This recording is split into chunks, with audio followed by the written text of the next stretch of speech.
Hello, my name is Tara Springett. I'm a Buddhist teacher and psychotherapist, and I have specialized in helping people with Kundalini syndrome.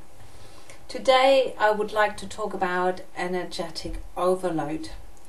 So now this is a word creation. It is not a real thing, you know. There is no true energetic overload in our energetic system, but what is happening is that there's parts in some of our chakras where certain inner conflicts have become so strong that we have tensed up very strongly until our inner conflict has crystallizes into pain and uncomfortable feeling.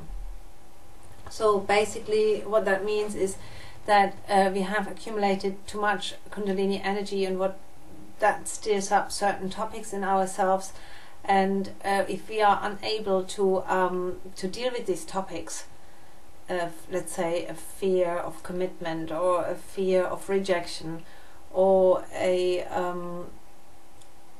some trauma that we never come to terms with, then if we have so much energy and we can't really deal with all of these things, then in a way we tense up and nothing goes anymore. I mean, this is what we call energetic overload. How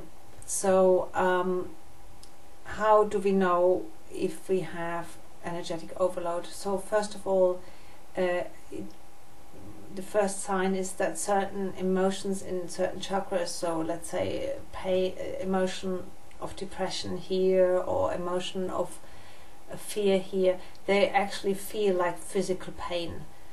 The sense of despair or depression is so strong that it has become an actual physical pain, or the sense of fear or anxiety here is so strong that we actually feel a complete constriction in our throat that is physically painful. And the second sign is that if we work on this particular chakra where we have the overload, and we kind of smile into the chakra, we open it with the flower, we do all the nice chakra work.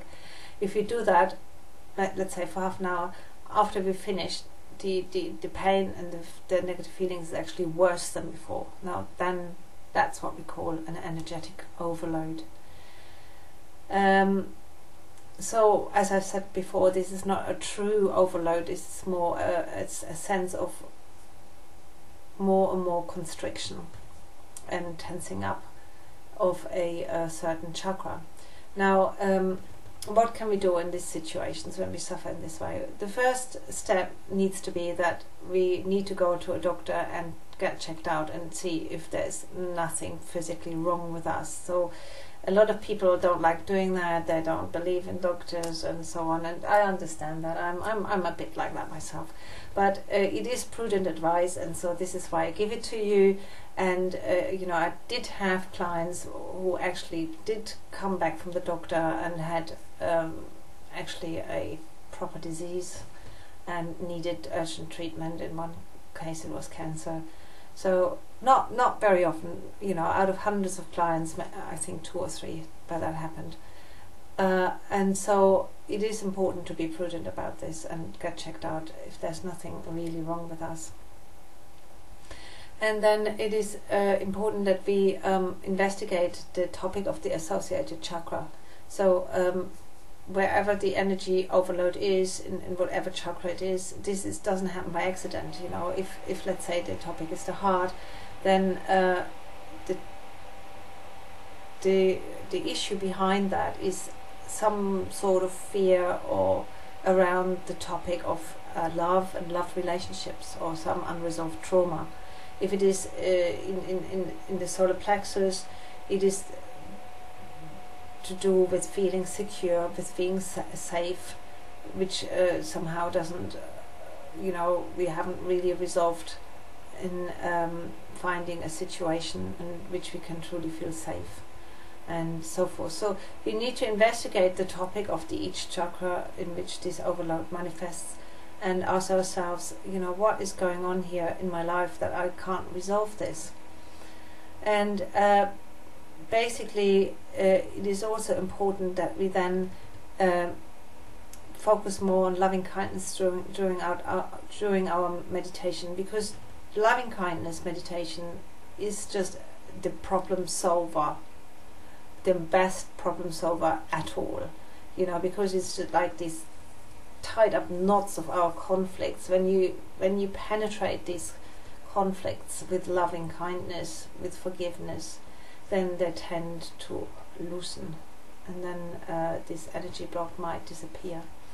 Another important piece of advice is to visualize our body as hollow and filled with brilliant light, and not think of something physically wrong, but you know, really allow our body to you know, see the spaciousness in our energy system, and not think that our body is something that is really made out of material. Certainly our real body is made out of material, but our energy body is made of energy, and in order to untie these knots, it is important to see it as hollow. Vigorous massage and stretching exercises can help, and if nothing, and we can imagine opening the chakra like a beautiful flower and so forth, but if nothing of that helps, it is important to leave this chakra completely in peace for a while, you know, not think, let's say the block is here in the heart, not think about it, not talk about it, don't focus on it, really completely leave this in peace for a number of days, even weeks, and see if this, whatever is tensing up there, disperses naturally, and that usually helps. And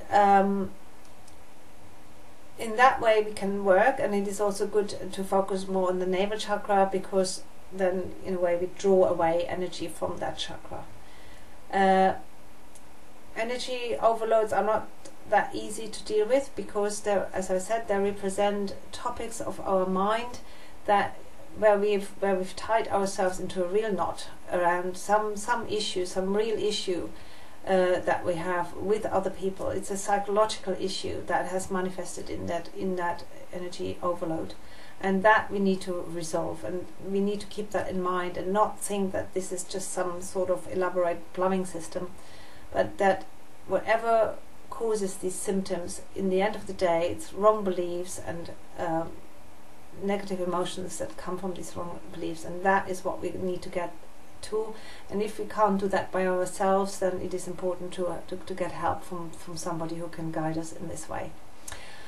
Okay, I hope I could clarify a few things about this topic, and you liked the video, and if you did, please give me a thumbs up, leave a comment, I really like that, subscribe to my channel, buy my book, here's the link, and thank you for listening. Bye bye.